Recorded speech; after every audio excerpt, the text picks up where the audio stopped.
Retour sur ce plateau. Bonjour Marc Goudjanou. Bonjour Carole, bonjour à tous nos amis téléspectateurs et internautes. Bonjour Laurent, Roland Tonenkes. Marc Goudjanou, bonjour Carole Olaye, bonjour amis téléspectateurs et internautes. Bonjour. Bon, ils vous saluent déjà. Ils sont tous journalistes et analystes politiques. C'est parti, nous n'avons presque qu'un seul sujet abordé par les quotidiens aujourd'hui. Et comme par enchantement, c'est ce même thème qui est retenu pour l'actu décalée de ce jour. Mais là, ce sera avec un prêtre de fin qui va non seulement nous interpréter ce TOFA 2025, mais aussi donner ses avis sur la polémique que suscite l'interprétation de son confrère ou confrère je dirais, ou aîné peut-être, Kofi Aza.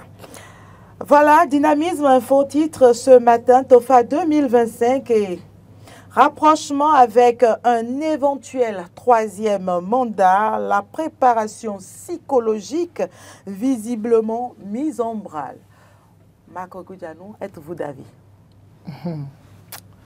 Bon, c'est vrai que pour ceux qui sont ancrés dans les religions traditionnelles, le Fa ou je dirais le Fa d'abord, pris individuellement puisque c'est une consultation que les adeptes ont l'habitude de faire de façon personnelle. Et lorsque ça concerne tout un pays, on parle de TOFA en réalité. Et cela avait commencé par être annoncé ou à être proposé par un groupe de prêtres Fa à une époque où cela suscitait la question de financement parce que ces prêtres Fa disaient après leur consultation qu'il fallait que le pouvoir en place les aide à pouvoir faire les libations, les sacrifices qu'il fallait.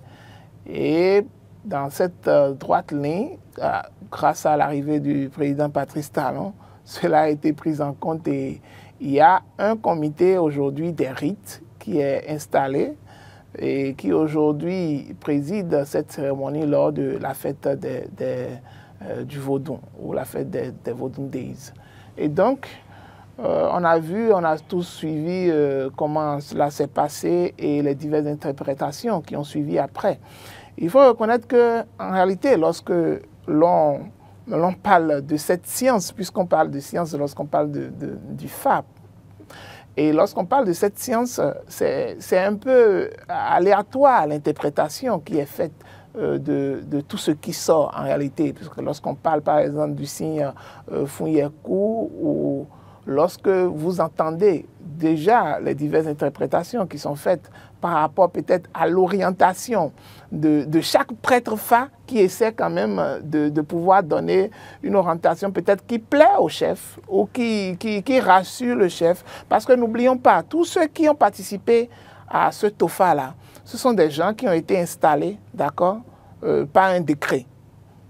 Et donc, qui jouissent en réalité, en quelque sorte, lorsque c'est un comité des rites, donc sûrement ils ne travaillent pas de façon gratuite. Ils sont payés forcément avec les frais du contribuable. Et lorsque c'en est ainsi, et lors de cet événement du Fa, lorsque le Fa est jeté et que les interprétations suivent, c'est difficile de pouvoir voir en réalité la neutralité, d'accord, de ceux-là qui président ce TOFA-là. C'est difficile de pouvoir voir leur neutralité parce que d'abord, ils constituent un comité qui est installé, d'accord, et qui vit peut-être aux frais du contribuable béninois. Et donc, ce serait étonnant que des prêtres Fa, d'accord, qui ont été installés par le chef de l'État, d'accord, puissent aller faire le TOFA devant le chef de l'État et puissent dire que le TOFA a dit quelque chose contre le chef de l'État. Et donc, moi, je ne veux pas donner foi forcément à tout ce qu'ils disent. Et en toute science, il faut forcément des contre-expertises. Et donc, c'est seulement à travers les contre-expertises que moi, je pourrais quand même apprécier pour voir est-ce que ce qui est réellement dit, est-ce que c'est vraiment l'interprétation qui devait naître de cela? Ou si l'interprétation va au-delà de ce qui est dit. Et c'est ça, au fait, la manipulation qui est faite au niveau de la population, peut-être au niveau en tout cas des citoyens. Parce que lorsque vous avez vu, j'étais à Ouidah pendant les 3 jours des Vodou Days. Donc vous avez suivi? J'ai suivi, donc je me suis dit, si vous voyez le monde qui était à Ouidah, c'était impressionnant. Ne nous leurrons pas, c'était très impressionnant. Et donc, il y avait également des étrangers qui étaient là. D'accord, ceux de la diaspora, les curieux qui sont venus également, ceux d'autres pays. Et lorsque l'on entend cette interprétation, c'est à croire que le TOFA a été fait uniquement pour pouvoir, c'est-à-dire uniquement a été fait pour pouvoir répondre, d'accord, peut-être aux inquiétudes du chef de l'État. Parce que l'interprétation qui a été faite, c'est purement politique, c'est 100% politique. Mais est-ce qu'en réalité, le TOFA donne normalement des interprétations qui ne seront que perçues politiquement? Il y a d'autres cas de figure que peut-être les populations auraient aimé entendre par rapport à leur comportement dans la vie quotidienne, par rapport à si. Et on aurait pu même mieux aborder, d'accord, ces questions-là de façon détaillée que plutôt que de se concentrer sur le volet politique lié à la chose. Encore que la science n'est pas exacte à ce niveau-là. Et donc, certains prêtres ont déjà commencé d'abord par interpréter ce signe-là d'une autre façon, pas de la façon dont le comité des rites a pu le faire à Ouidah, mais en donnant également d'autres orientations qui ne sont pas forcément la connotation qu'on donne à la chose. Parce qu'une chose est sûre, quand le TOFA a été fait, il y a une interprétation qui a été faite en fond, d'accord, pour mieux éclairer les gens, en tout cas, puisque c'est la langue la plus parlée, la langue vernaculaire la plus parlée. Et donc, s'en est suivi alors une interprétation en français, d'accord, une traduction en français. Et vous savez, le français est un peu délicat. Lorsqu'on utilise un certain nombre de mots, ça peut être perçu d'une autre façon par quelqu'un d'autre. Il a parlé de la protection, de l'invincibilité, de la prospérité pour le Bénin. Exactement. Lui n'a pas trop fait cas de la politique. Non, non. On a parlé de l'intrépide qui est, en tout cas, sur le fauteuil ou bien qui est à la porte. D'accord? Mais ce cas, lorsqu'on parle de cela, c'est politique. Qu'on ne pourra pas déloger. Exactement. Donc, c'est politique, simplement. Alors que je voudrais quand même qu'on aille peut-être au-delà de ça, ou bien peut-être qu'on le dise d'une autre façon. D'une autre façon. Puisque, en réalité, est-ce que le Fa est fond? Non. Le Fa est français? Non. Le Fa est Yoruba. D'accord. Donc, si on amène un prêtre Yoruba, par exemple, et qu'il devait interpréter de façon terre-à-terre les signes, est-ce qu'il dira le français qui a été employé là, exactement? Si lui devait traduire cela littéralement du Yoruba en français, est-ce que c'est exactement les mots qu'il va employer? Ce message-là qu'il va employer. Et donc, quand c'est survenu, chacun en a pris. Ceux qui ont été installés politiquement, parce que je dirais politiquement, parce que lorsque vous entendez les réactions des uns et des autres, en l'occurrence la réaction du professeur Aza par exemple, vous comprenez que ça ne devrait pas étonner. À un moment donné, même quand on avait commencé au début les Vodou Days, à un moment donné, il n'y avait pas ce comité des rites où il était dedans. Il n'était pas du tout dedans. Et donc c'est après qu'il a été intégré dans le comité des rites. Et il a toujours dénoncé, il a d'ailleurs toujours dénoncé. Il a dénoncé avant. Mais oui, depuis qu'il faisait partie du comité des rites, vous n'allez plus voir aucune dénonciation. Ça, c'est vrai. Aucune dénonciation de sa part. Et donc, lorsque vous prenez les personnes, analysez pour voir quel type de personnes ils sont, quel type de personnalité ils sont. Quel est leur bord politique en réalité? C'est important. Mais est-ce que le TOFA ou le FA doit avoir de bord politique? Roland Tonekes. Je dirais, excusez beaucoup, mais ça va choquer peut-être ce matin, que retenir ou bien que croire d'un prêtre du FA qui n'a pas suffisamment, dont le FA n'a pas suffisamment orienté et qui allait faire un mauvais choix, qui a cogné la tête aux élections. Suivez mon regard. Si quelqu'un est prêtre du FA et qui fait ses interprétations et qui n'a pas été capable d'être orienté par son propre FA, pour lui dire qu'il va échouer, pour choisir le bon camp, pour aller aux élections et gagner. Comment est-ce qu'on peut croire à ce qu'il dit? Moi, je pense que finalement, les gens sont guidés par les intérêts. Au fond, malheureusement, quand on a annoncé ce prêtre FA rejoindre une formation politique, je l'ai dénoncé pour dire en réalité, les leaders religieux, à un moment donné, doivent faire l'effort de se mettre au-dessus de la mêlée et de ne pas se confondre dans la masse politique. Nous en sommes là maintenant. Parce qu'en tant que prêtre du phare, l'opposant peut venir te consulter, le mouvancier peut venir te consulter, Tout à fait. le centriste peut venir te consulter.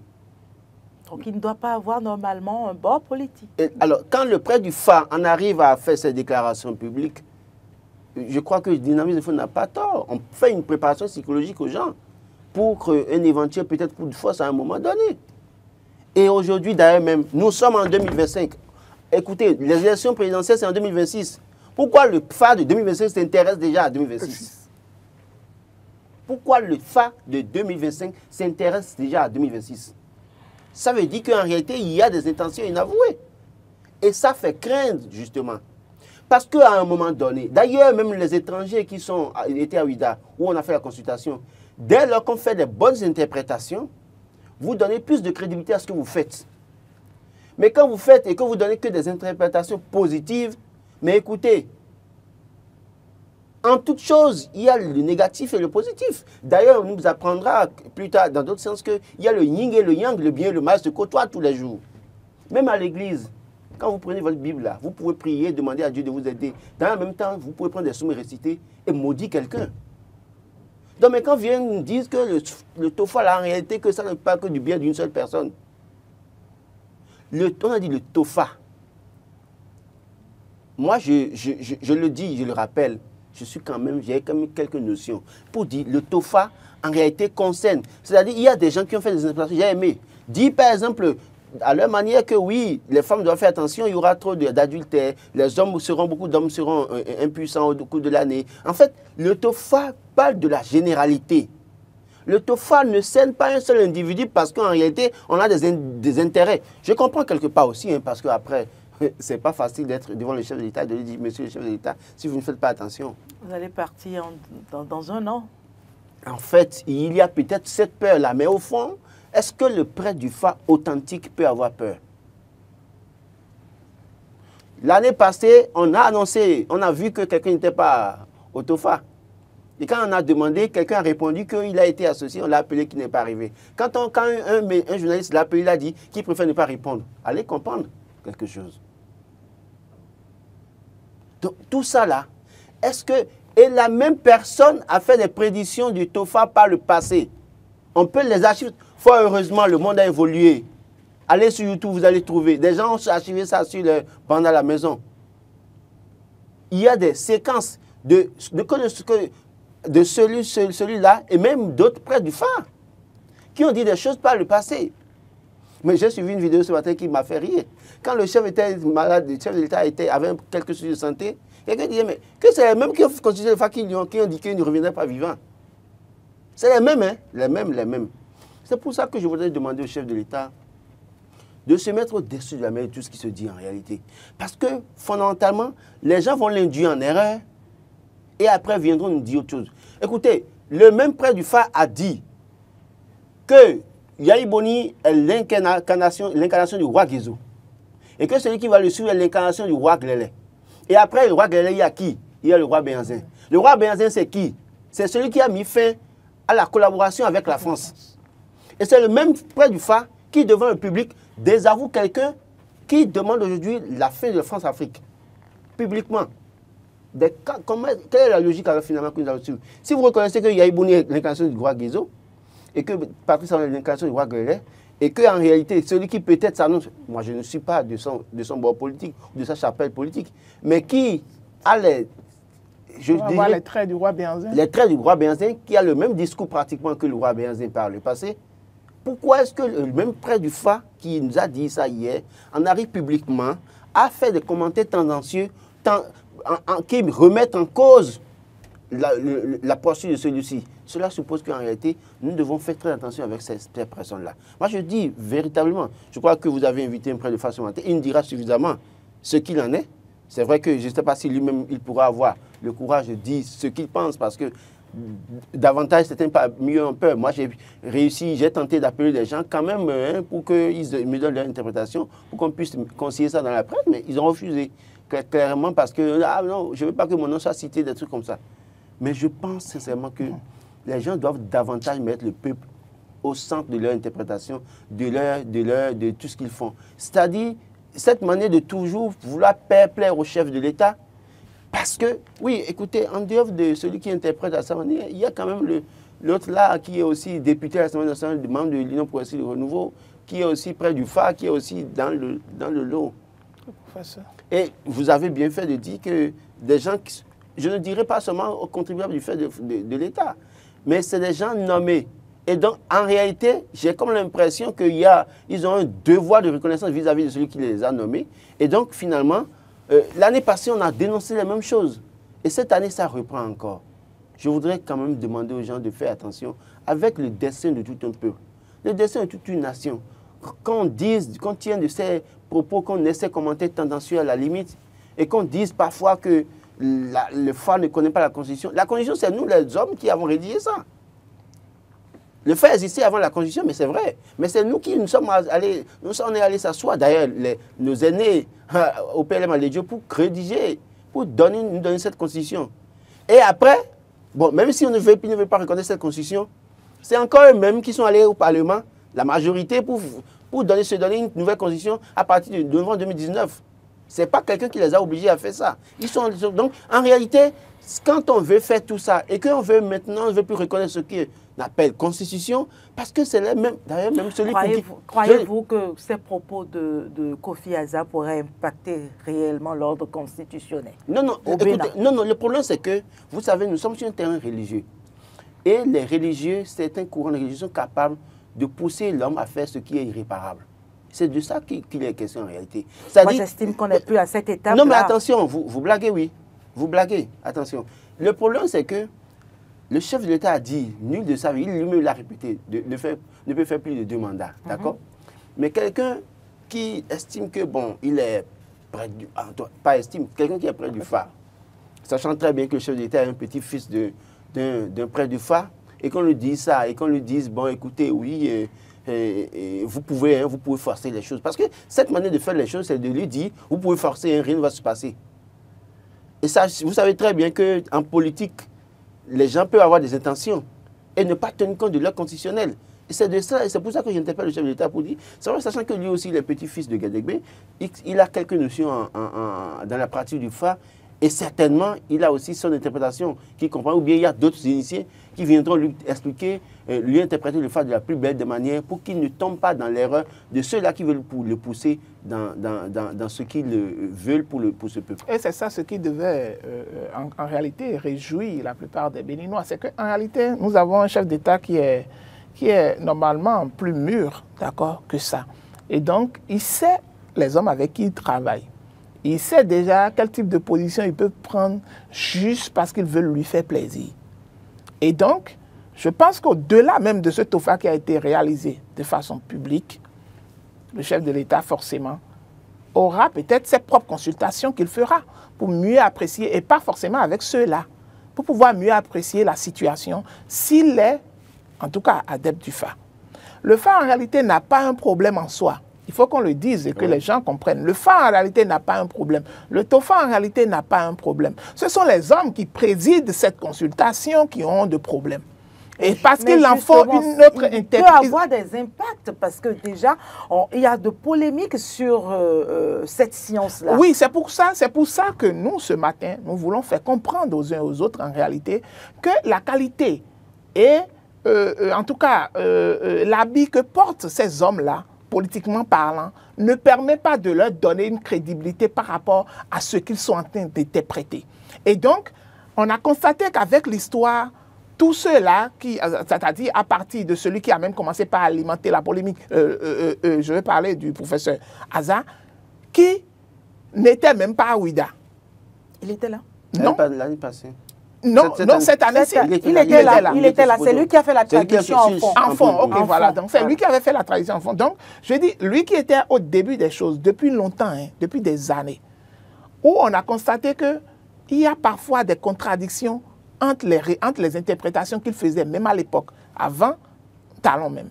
Et rappelez-vous qu'en 2015, il faisait même une interprétation pour dire que le chef de l'État, d'accord, n'allait pas bien finir son mandat, d'accord, il serait désavoué par ses proches et également par la population, et que ce Il y même... aurait des trahisons. Voilà, et que ce même prêtre aujourd'hui revient aujourd'hui pour dire que normalement, il doit aller au-delà de 2026, ça pose problème.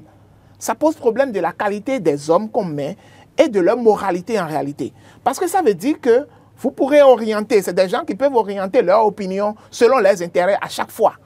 Et c'est ce qui a été condamné par les autres TOFA qui étaient faits depuis des années, où on disait qu'en réalité, ce qui les préoccupait beaucoup plus, c'était leur intérêt personnel. Justement, c'était leur intérêt personnel. C'est ce qui les préoccupait beaucoup. beaucoup plus. Aujourd'hui, il y a un problème parce que déjà, quand on parle de consultation, même pour le citoyen lambda, je ne parle même pas de ce niveau voilà, levé du TOFA. Mais on doute de la sincérité de ces prêtres de FA qui déjà prédisent des choses pour avoir de la personne qui vient. Vous savez ce qui se passe généralement et ce qu'on conseille généralement aux praticiens du FA, par exemple, ou bien même à toute, en tout cas, personne qui veut quand même s'y aventurer. Lorsque vous allez faire une consultation du FA chez un prêtre INS, d'accord? Ce qu'on vous recommande généralement, c'est d'aller faire encore chez un autre prêtre Y et d'aller faire également chez un autre prêtre encore. Pour pouvoir voir en réalité, pour confronter les interprétations qui seront faites. Parce que généralement, même dans la vie courante, pour ceux qui en tout cas, pratiquent cette science aujourd'hui, ils savent que les interprétations, ça varie souvent d'un prêtre à un autre. Mais s'ils arrivent à avoir le bon prêtre, d'accord, qui arrive quand même à mieux interpréter. Ils doivent se rejoindre. Ils se rejoignent, exactement. Donc, dans les consultations, on sent, en tout cas, une proximité entre les interprétations qui sont faites. Et donc, ça permet d'avoir à ce citoyen lambda, à ce béninois-là, de pouvoir comprendre où est la vérité dans ce qui est dit. Lorsque ça va jusqu'à ce niveau, ça jette de disques. Et l'autre problème qui est grave dans cette affaire de TOFA, et qu'on ne perçoit pas, c'est que le Bénin est un pays laïque, un État laïque. Voilà. Et donc, ce n'est pas seulement, d'accord, ce n'est pas seulement ce TOFA-là qui déterminera en réalité tout l'avenir du Bénin. Tous les Béninois ne sont pas adeptes du TOFA ou adeptes du FA. Tous les Béninois ne sont pas de la religion endogène. Et donc, j'espère quand les prêtres catholiques sortent, par exemple, pour pouvoir donner leurs opinions par rapport à certaines inquiétudes, par exemple, qui se passent dans le pays, par rapport au climat politique, par exemple, on les traite mal ou on les pointe du doigt à un moment donné. Ou on les ignore les ignore carrément. Alors que même dans leur cas, eux, ils tiennent compte de la réalité de ce qui se passe et des opinions pour pouvoir donner leur avis, pour pouvoir mieux préparer, en tout cas pour pouvoir mieux conseiller la classe politique. Aujourd'hui, vous imaginez si toutes les confessions religieuses doivent s'ingérer, d'accord, dans ce qui devait être l'avenir politique du pays, vous imaginez ce que ça va donner. Et donc, il est important que chaque religion, d'accord, puisse respecter l'ordre démocratique instauré. En ce qui concerne les textes et lois de la République, c'est important parce que ça sent comme une ingérence, d'accord, une façon de pouvoir aller au-delà de l'ordre qui est établi, alors que le rôle des religions, ce n'est pas d'enflammer, d'accord, la quiétude des populations, ce n'est pas d'enflammer les citoyens par rapport à tout ce qui se passe. Donc, s'ils se mettent dans ce rôle-là, en passant de télévision en télévision, en passant de radio en radio, avec quel budget, d'accord, avec quel service, qui leur a demandé cela? Cela donne l'impression comme on est dans un rôle de désinformation totale. De désinformation et de préparation psychologique. Ou de communicants. Non, je crois que parfois même on ne les a même pas envoyés. C'est des griots qu'on n'envoie même pas. Moi, je vois aujourd'hui qu'après cette consultation, le professeur Hazard passe sur beaucoup de radios, parle, beaucoup de médias lui donnent la parole. J'ai vu des médias en ligne lui donner caution à ce qu'il a dit, relayé abondamment hier. J'ai comme l'impression que c'est un travail de longue haleine qui a été fait et que maintenant, on doit sortir les résultats publiquement. Sinon, pourquoi autant de communication sur une interprétation polémique? Je pense sincèrement que, oui, aujourd'hui, les gens doivent faire très attention. Mac l'a dit, aujourd'hui, le FA, la consultation du FA est devenue beaucoup plus capitaliste, malheureusement. Parce que le vrai phare, vous allez voir le prêt du phare authentique, c'est 25 francs que vous déposez avec la DQ et autres. Ah, aujourd'hui, c'est 10 000. Hein, aujourd'hui, c'est 5 000. Bon, vous connaissez un peu vous avez une idée de la catégorie qui peut prendre 10 000. Vous voyez ça clairement aujourd'hui. Donc, oui, il faut déposer 10 000 francs pour consulter. Et puis après, comme il l'a dit, c'est vrai que parfois, pour ce que je sais de mon enfance, c'est que, oui, quand vous consultez un prêt du phare, il faut aller voir un autre. Pourquoi? Parce que celui qui vous êtes allé consulter le phare aussi, ça dépend de ses besoins du moment.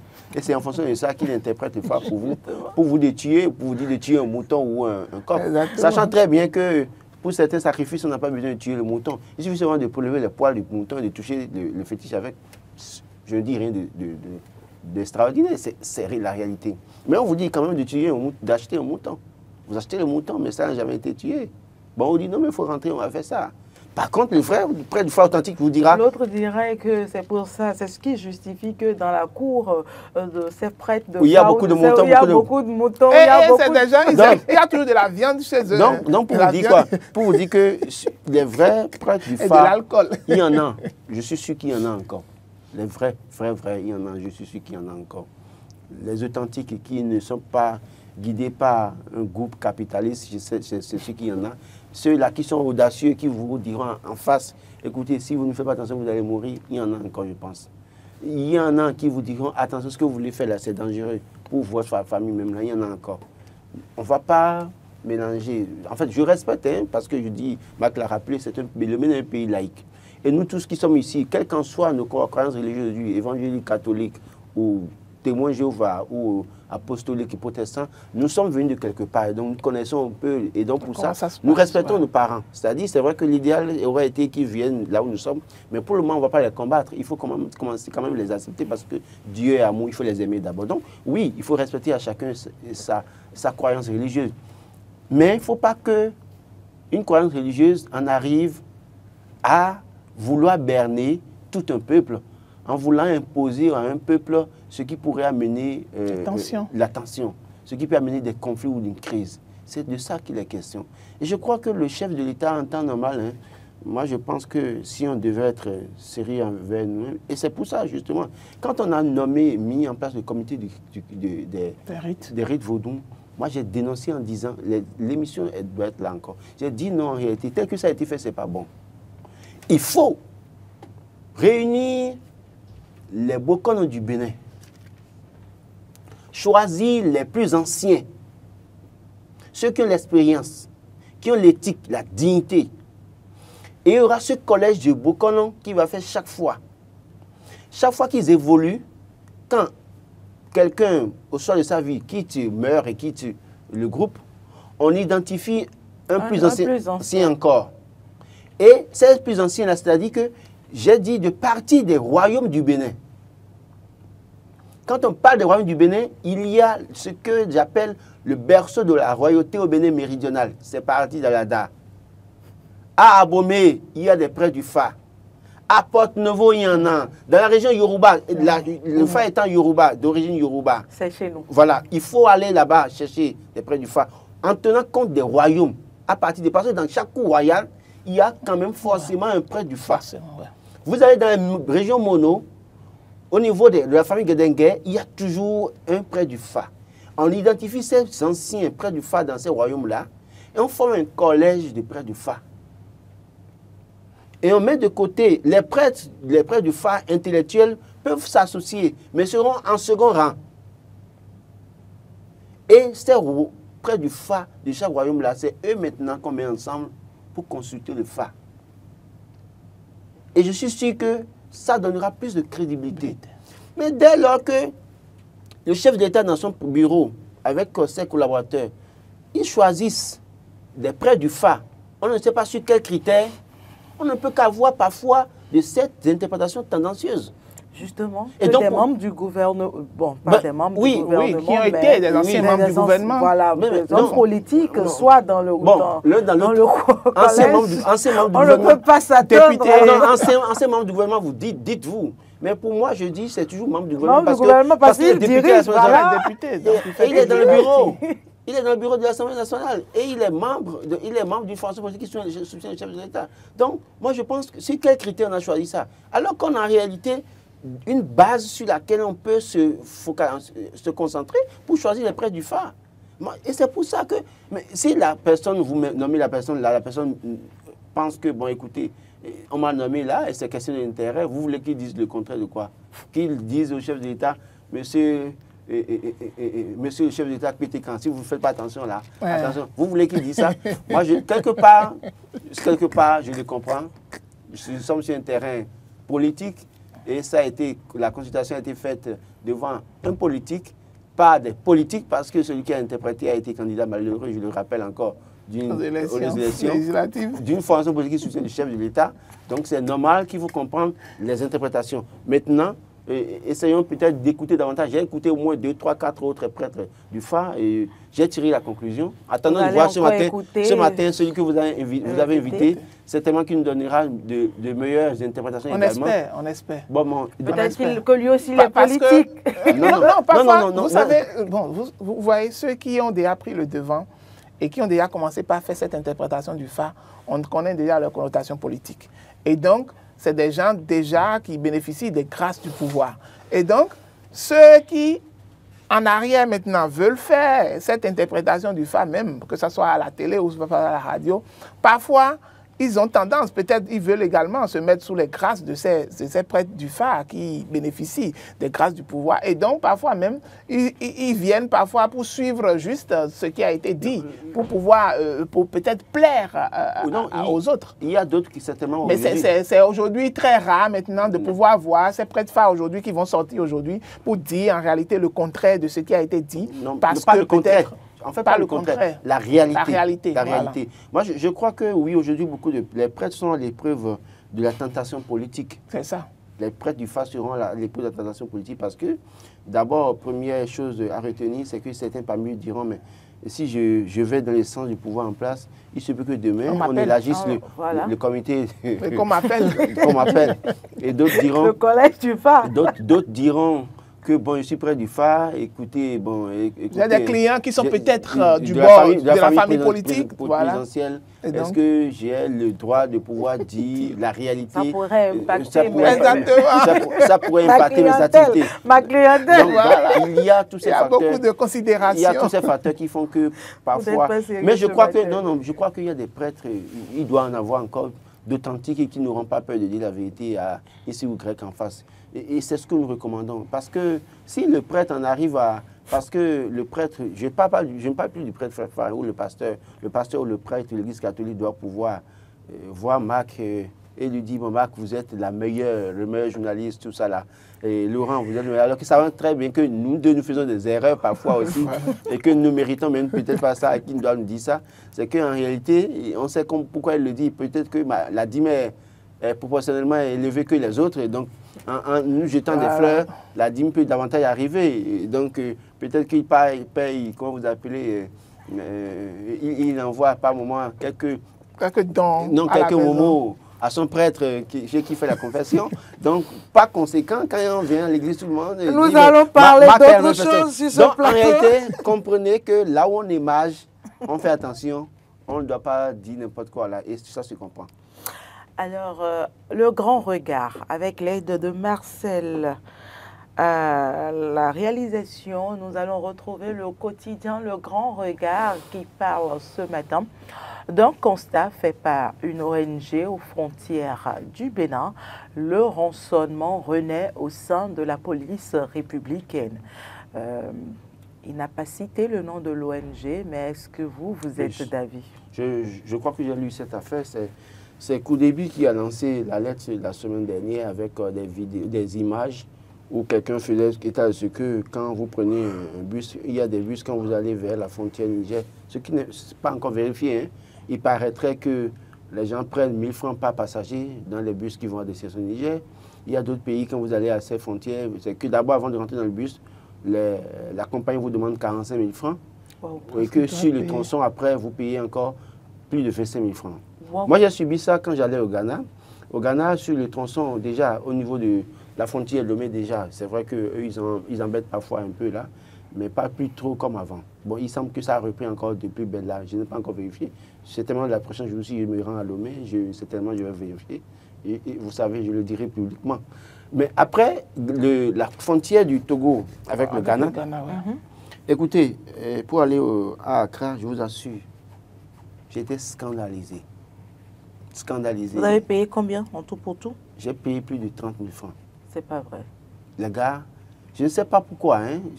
C'est-à-dire quand ils se sont rendus compte que j'étais le seul étranger, parce que tout le reste était des Ghanéens. J'ai pris un bus malheureusement de transport des Ghanéens, donc j'étais le seul dedans. Et je ne sais pas, quand j'ai discuté avec un des conducteurs, il a su que je suis bénin. Je ne sais pas s'il vendait, il donnait l'information aux autres, quoi. Et à chaque poste là, les gens venaient directement sur moi. Et sinon, si vous ne donniez pas l'argent, à un moment donné, quelqu'un allez vous faire descendre. Quelqu'un a pris mon passeport et il m'a bloqué là. J'ai dit, je n'ai pas l'argent. Il a tout dit, j'ai dit, je n'ai pas l'argent. Il m'a dit, ben, si vous ne payez pas, vous ne bougez pas. De donner 5 000 francs CFA. Je vous assure, c'est arrivé. Donc, j'ai fini. Alors que je devais, il se faisait tard. La preuve, à cause de ça, là, je suis retrouvé à Accra autour de 22 h. Alors que j'ai quitté Cotonou autour de 10 h. Ça, c'est la réalité. Donc, ça, c'est hors du Bénin. Maintenant, sur nos SAS, ici aussi, il y a quelques heures de renseignement que je ne vais pas citer. Mais je crois que la police fait son travail déjà. C'est vrai que les brebis galeuses, ça ne manquera jamais. Hein. Ça ne manquera jamais. J'ai suivi une scène hier quand j'ai quitté ici. 2 policiers qui ont stoppé une voiture, une bâchée, et qui parlaient au cheveu. Et l'autre disait, l'autre a fait la main, on a pris rapidement. Et le second a dit, bon, vous faites du son sur la voie, hein, faut pas trop filer. Hein. Quand je les ai regardés, ils m'ont regardé, je les ai regardés. Ça fait sourire. J'ai souri quand il a continué. Donc, ça ne manque pas. C'est pour ça que je dis une chose, il faut toujours réfléchir davantage sur vous pour voir comment est-ce qu'on peut améliorer les conditions de travail des policiers. C'est vrai qu'un effort a été fait. Hein. On ne dira pas que rien n'a été fait. Un effort a été fait davantage, mais il faut davantage réfléchir pour voir est-ce qu'aujourd'hui, l'effort qui a été fait il y a 2 ans, est-ce que cet effort a toujours des effets sur ces gens aujourd'hui, pendant que la vie est de plus en plus chère? Et quand il y a ces problèmes, les gens vont tenter. Et aussi, demander aux usagers aussi hein, d'être en règle. En fait, justement, le plus gros problème... Parce que là, lorsque vous n'êtes pas en règle, vous ne pourrez pas exiger que vos droits soient respectés. Voilà, donc, et c'est vous qui faites... En tout cas, vous subissez en réalité. Vous subissez et puis c'est vous qui amenez à corrompre. C'est vous qui... En fait, les deux sont complices. Justement, les deux sont complices, le corrompu et puis le corrupteur. Beaucoup de personnes ne sont pas en règle sur nos axes routiers. Soit ils sont sur moto sans casque et puis ils voient le policier, on lui dit de payer 10 000 francs, lui de donner 2 000 francs pour le chef, pardon, bon, et il s'en va. Le gars est dans la voiture, il ne met pas sa ceinture de sécurité. Il ne met pas sa ceinture de sécurité. Moi, à 2 fois, j'ai déjà fait un accident, c'est ma ceinture de sécurité qui m'a sauvé. 2 fois, j'ai fait un accident, c'est la ceinture de sécurité qui m'a sauvé. Mais les gens ne mettent pas ça. Et le chef les voit, et ils disent au chef, pardon, bon, et ils veulent glisser quelque chose au policier. Donc, ça, c'est une autre forme une situation qui encourage le rançonnement. Il faut que les citoyens se mettent en règle davantage et le rançonnement va prendre fin. Oui, il faut dire que cette affaire de rançonnement de la police ne date pas d'aujourd'hui et je pense que ce serait, en tout cas, aux responsables en charge de la sécurité publique de pouvoir mettre les bouchées doubles pour pouvoir quand même non seulement rendre meilleure la condition des agents, mais également travailler à mettre en place une déontologie ou des mécanismes qui puissent quand même essayer de pouvoir limiter cela. Parce que lorsque ça se passe au niveau de nos frontières, c'est un peu dégradant, c'est pas bien parce que ça donne une mauvaise image de notre police. Et donc, ça amène la question quand même de pouvoir faire un contrôle, un suivi. Je pense qu'en temps, je l'avais toujours dit, je rappelle au directeur général de la police républicaine qu'il y avait l'initiative de mettre les caméras piédestales au niveau des policiers qui font la patrouille. Il faut quand même essayer. Il faut que, oui, mais depuis, on n'en a jamais vu. Ils ne l'utilisent jamais. Au moins, à certains postes clés, il faut forcément mettre ces caméras-là pour pouvoir faire que l'agent ait la caméra là, d'accord, avec le macaron de son nom, pour que les opérations puissent se passer, pour qu'eux-mêmes, exactement, pour qu'eux-mêmes puissent arriver à contrôler. Aujourd'hui, pour les actions des policiers au niveau international, par exemple, c'est parce qu'on arrive, les caméras permettent quand même de pouvoir voir les actions que ces policiers font. Et on n'a qu'à expérimenter cela pour pouvoir voir quelle avancée ou bien quelle amélioration ça va donner à la chose. Aujourd'hui, vers la fin de l'année, on a vu comment les opérations policières ont été lancées de part et d'autre pour les contrôles. Je vous assure, ça a donné lieu à beaucoup de cas de corruption. Et les policiers, à un moment donné, comme on avait diminué les postes de contrôle, ça avait limité un peu les dégâts au niveau du rançonnement. Mais aujourd'hui, avant la période des fêtes, lorsqu'on a lancé l'opération, et même après les fêtes, il y a certains postes, il y a certains commissariats qui ont toujours continué à pouvoir faire des contrôles au niveau des carrefours. Voilà, tous azimuts, au niveau des carrefours, un peu partout, juste parce qu'ils veulent quand même profiter de ceux qui ne veulent pas se mettre à jour et respecter en réalité les codes de la route. Ceux qui ne respectent pas le code de la route permettent à certains policiers de faire tontine. Et donc, il faut que le chef de la police également arrête ces différents contrôles tous azimuts qui fait profiter en réalité aux policiers, qui leur donne en réalité des motivations pour le rançonnement. Mais il faut quand même hein, pour finir, remercier quand même et féliciter tous ces policiers hein, qui font leur travail de façon digne, de façon intègre, qui font leur travail parce qu'ils ont peur qu'on les radie. Alors que hier, la famille a vendu le seul bien pour les mettre dedans. Et donc, difficilement, ils ont été, en tout cas... Effectivement, il y en a parmi eux qui sont vraiment très corrects. Je profite pour saluer le commissaire après chez vous à la Dala, comment on appelle Wegbo? De Wegbo, voilà. Je profite pour saluer le commissaire de Wegbo qui fait un travail très particulier. Non, pas du tout. Il fait un travail très remarquable. Moi, je remercierai le commissaire de Centrale Kavi. Non, ce n'est pas mon ami. Mais j'ai raconté ici ce qu'il a fait. Quand ils ont arrêté un Zémilian, et le Zémilian n'avait pas l'argent, pleurait au portail du commissariat. Il a sorti l'argent de sa poche pour dire va payer, parce que moi je ne peux pas faire autrement. Va payer, amène le reçu pour prendre ta moto. Et oui, mais la dernière fois, j'évoquais le fait des contrôles routiers au niveau du Carrefour Missé-Sainte, où parfois c'est des heures de pointe où les gens vont au boulot, où on est obligé d'arrêter les véhicules en long. Je pense que le commissaire de la Kassato, il a eu vent de cela, bizarrement, et donc il a dit qu'il a corrigé cela. Donc on peut le remercier également pour cela. Justement, le commissaire de la Kassato aussi que je remercie parce que, oui, non. En fait, j'ai dénoncé, j'ai dit qu'il y a plus de patrouille. La dernière fois, je ne voudrais pas raconter l'histoire. Je n'ai pas parlé. Il y a deux policiers qui étaient sur moto. Oui, j'étais au portail de ma maison, je faisais un appel et donc ils ont foncé sur moi. J'ai cru que c'était des délinquants. J'ai crié au lait d'abord, après ils ont dit non, c'est la police. Vous voyez un peu, donc... ça dit qu'ils font le travail, ils font le travail. Nous remercions tout simplement toute la police républicaine qui assure la sécurité de tous les Béninois. Ceux qui le font bien surtout.